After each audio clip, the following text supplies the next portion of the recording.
नमस्कार, welcome to study IQ. मैं हूं प्रशांत धवन। नाउ ईरान ने एक मैसिव अटैक किया है इजराइल पर। लोग एक्चुअली यही सोच रहे थे कि क्या ईरान नसरुल्लाह की डेथ का बदला लेगा। ईरान ने कहा तो था कि इजराइल को भुगतना होगा, बट लोग यही सोच रहे थे कि ईरान करेगा क्या लास्ट टाइम की तरह फिर से ये बहुत सारे मिसाइल्स बरसाने की कोशिश करेंगे और फेल हो जाएंगे। इस पर्टिकुलर केस में यही हुआ है। ईरान ने बताया जा रहा है कि 180 से लेकर 200 के आसपास बैलिस्टिक मिसाइल्स इजराइल पर बरसा दी। और यहाँ पे आप देख पाओगे, ट्वीट है इजरायली गवर्नमेंट की। ये कह रही है 181 Iranian ballistic missiles fired eight Israel. और इजराइल ने इसके बारे में ट्वीट करी है कि 181 मिसाइल्स इनके देश पर बरसाए गए। जो विजुअल सामने आए हैं अभी आपको दिखाऊंगा, लिटरली लग रहा था कि स्काई फॉल है, लग रहा था कि इजराइल में कई लोग मारे जाएंगे। बट इजराइल ने देखिए अपने देश में इतने सारे बॉम्ब शेल्टर्स बना रखे हैं, और ये बात इजरायली गवर्नमेंट ने दुनिया को बताई है कि 10 million 1 crore Israelis bomb shelter में थे, जिसकी वजह से एक भी इजरायली नागरिक की मौत नहीं हुई। जो मैं आपको विजुअल्स दिखाऊंगा अभी, जिस तरीके से बैलिस्टिक मिसाइल्स गिरे हैं ऑल ओवर इजराइल, ये मैं कहूंगा किसी मिराकल से कम नहीं है कि एक भी इजरायली नागरिक की मौत नहीं हुई। और यहाँ पे आप देख पाओगे, ये आपके सामने दृश्य हैं ईरान के मैसिव अटैक के ऑल ओवर इजराइल।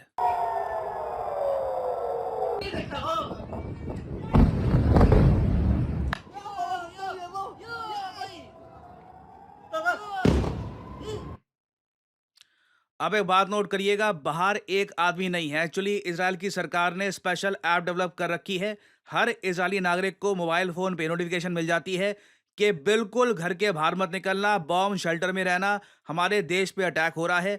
और ऑब्वियसली जब एक आदमी को दिखती है वो नोटिफिकेशन, वो आसपास सबको बता देता है कि बिल्कुल छुपने का समय आ गया है। और इसी डिसिप्लिन की वजह से एक भी इजरायली नागरिक मारा नहीं गया। कुछ बताया जा रहा है लोग इंजर हुए हैं, माइनर इंजरीज आई हैं, but no one got hurt. Now question यहां पर यही आता है कि इजराइल क्या वापस रिटेलिएट करेगा, क्योंकि जिस तरीके से ईरान ने अटैक किया है ना इजराइल को, एक बार को आप मान के चल सकते हैं, अगर इजराइल के पास ये प्रॉपर डिसिप्लिन ना होता, इनकी एप्स ना होती, बॉम्ब शेल्टर ना होते, कई इजरायली नागरिक मारे जाते। और अगर यहाँ पे आप सोच रहे हैं कि एक आदमी के मरने की न्यूज़ तो आई थी ना, कोई एक फलस्तीन का आदमी था। जी हाँ, बिल्कुल।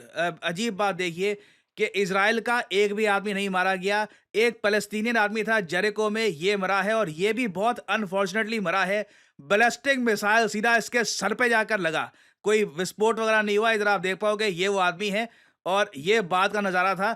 ये जो मिसाइल है ये फटा नहीं ईरान का, सीधा उसके सर पे जाके लग गया and he died over there. 40,000 के आसपास फ़लस्तीनियंस मार दिए हैं इजराइल ने, एक यहाँ पर ईरान ने भी मार दिया। अब यहाँ पे आपका सवाल आएगा, मगर ईरान करने की कोशिश क्या कर रहा था फिर? देखिए, ईरान बताया जा रहा है कि इन्होंने मोसाद के हेडक्वार्टर्स, इजराइल के मिलिट्री बेसिस, ये सब टारगेट करने की कोशिश करी है। कुछ जगह बताया जा रहा है कि इंफ्रास्ट्रक्चर को माइनर डैमेज आया है। मगर जो इजराइल ने किया है पिछले कुछ हफ्तों में, पेजर अटैक्स, जिसकी तारीफ रिसेंटली हमारे आर्मी चीफ ने भी करी है, उसके अलावा वेरियस और टाइप्स के अटैक्स, हिजबुल्लाह के चीफ को मार दिया, कमांडर्स को मार दिया, उसके कंपैरिजन में ये कुछ भी नहीं है। मैं अगेन, जो मेरे सामने होगा वही मैं आपको बताऊंगा। और आई थिंक जो फैक्ट्स हैं, जो डिटेल्स हैं, वो देखकर आप भी एग्री करोगे, इजराइल को खरोच तक भी नहीं आई है। बट मुझे यहां पर यह बोलना पड़ेगा, यूएस ने इस बात को लेकर भी ओपन स्टेटमेंट दी है, ईरान को भुगतना होगा जो इन्होंने किया है, दे विल हैव टू सफर।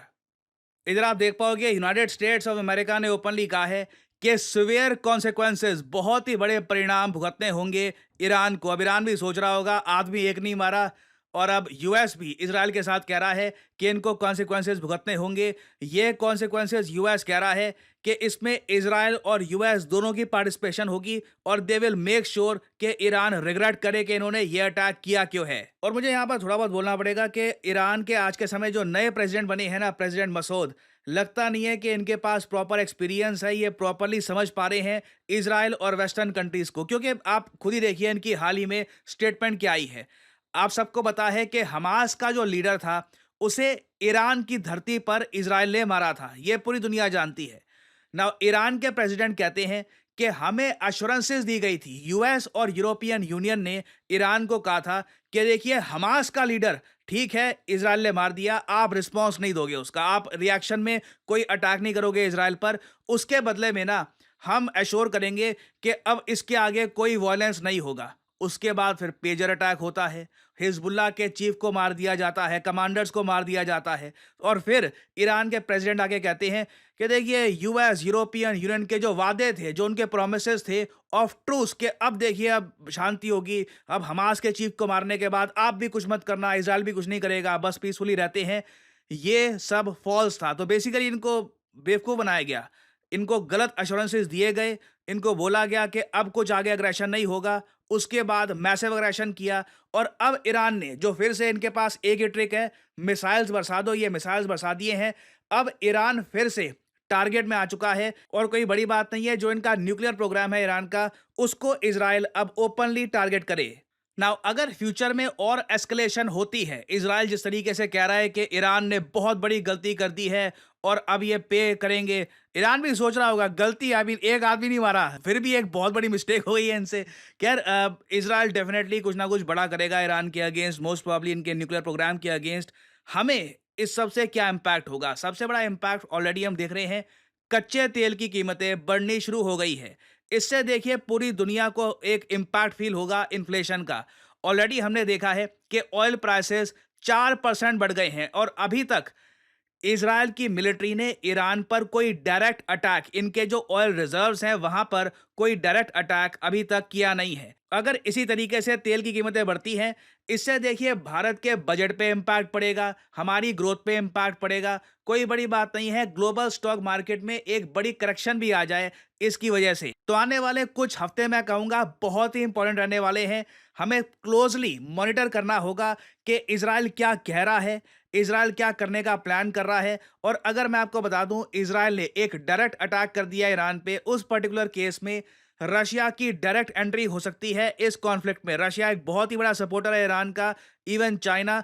तो ये दोनों देश आ सकते हैं ईरान के डिफेंस में, क्योंकि ये दोनों देश ईरान को गिरने नहीं देंगे। तो आने वाला समय बहुत ही इंटरेस्टिंग होगा, मेजर डेवलपमेंट सामने आएंगी। I will make updated videos for you all.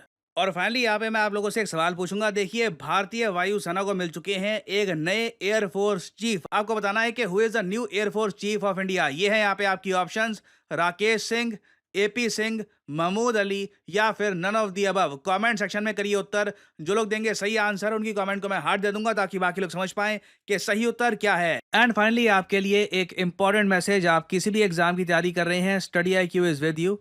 तो कमेंट सेक्शन में जाइए। अगर आप यूपीएससी एग्जाम की तैयारी कर रहे हैं तो यहाँ पे आप जो फाउंडेशन कोर्स है ये परचेज कर सकते हैं। उसके अलावा उत्तर प्रदेश PSC, उसके अलावा बिहार PSC, इसके एग्जाम्स भी अवेलेबल हैं, तो ये भी आप कर सकते हैं परचेज। सिंपली यहाँ पे आपको जो भी एग्जाम, जिसके कोर्स आप परचेज करना चाहते हैं, इसके लिंक पर करिए क्लिक, और यहाँ पे आपको जो प्राइस लिखा है, never ever pay this price, simply यहाँ पर कोड डालिए PD10 and the prices will start following and you will enjoy massive discounts.